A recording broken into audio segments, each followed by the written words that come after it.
My name is Robert. I'm 79 years old, sitting on a wooden bench outside a small bus station in Ohio, watching people rush past like they still have time. I used to believe your past follows you forever, like a shadow you can't escape. That belief kept me stuck longer than any mistake ever did. For most of my life, I introduced myself through my failures. Divorced, fired, estranged from my son. I wore my regrets like a name tag, assuming everyone could see them. Every morning felt like a rerun of yesterday, and yesterday never changed. I told myself it was too late to rewrite anything meaningful. What I didn't realize was how often I rehearsed my pain instead of releasing it. I replayed old arguments in my head. I punished myself for choices I made in my 30s as if shame could somehow fix them. Comfort came from familiarity, even when familiarity hurt. The turning point didn't come from a book or a speech. It came from a quiet moment when my reflection looked back at me and felt like a stranger I didn't recognize anymore. I asked myself a question I had avoided for decades.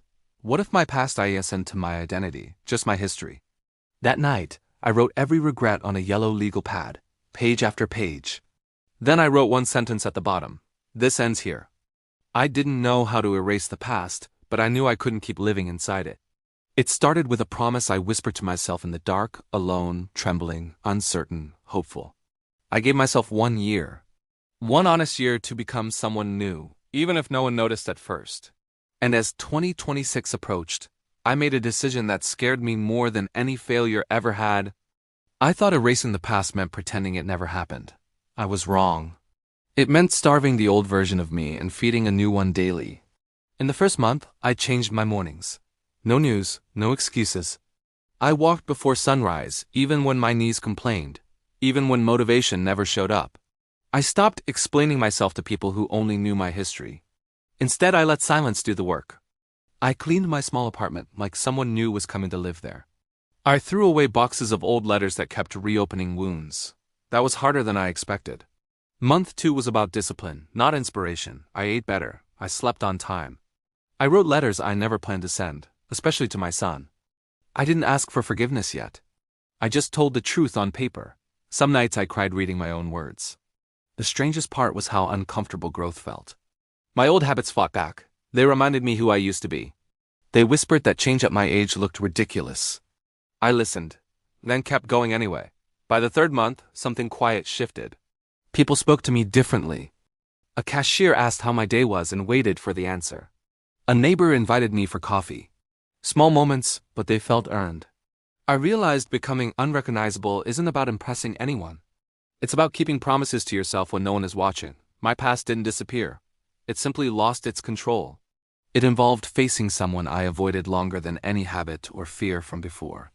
As 2026 drew closer, I stood in front of the mirror again. This time, the man staring back didn't scare me.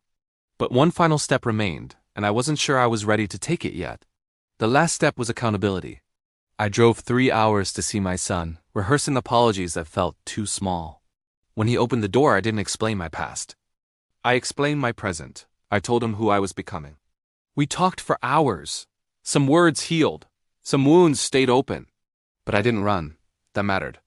Walking away used to be my specialty. Becoming unrecognizable didn't mean changing my name or city. It meant changing my standards. I stopped tolerating the behaviors that kept me stuck. I protected my mornings. I respected my body. I spoke honestly, even when my voice shook. Now, when people ask how I erase my past, I tell them this. You don't erase it. You outgrow it. You become so consistent in your new choices that the old story can't keep up. At 79, I wake up excited. Not because life is easy, but because it's intentional. 2026 isn't a magic year. It's just a marker. A reminder that time will move whether you do or not. If you want to become unrecognizable, start small. Keep promises. Change your environment. And stop waiting for permission. Your future doesn't need your past's approval. I still sit on benches and watch people rush by.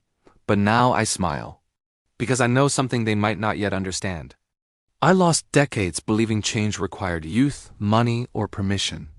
It doesn't. It requires honesty, repetition, and courage practiced daily. Even now, fear visits me. I just no longer let it drive. That lesson alone was worth every uncomfortable step I took. And it's the reason I finally feel free today, breathing deeply without regret or excuses. It's never too late to meet the person you were always meant to become. Thank you for listening.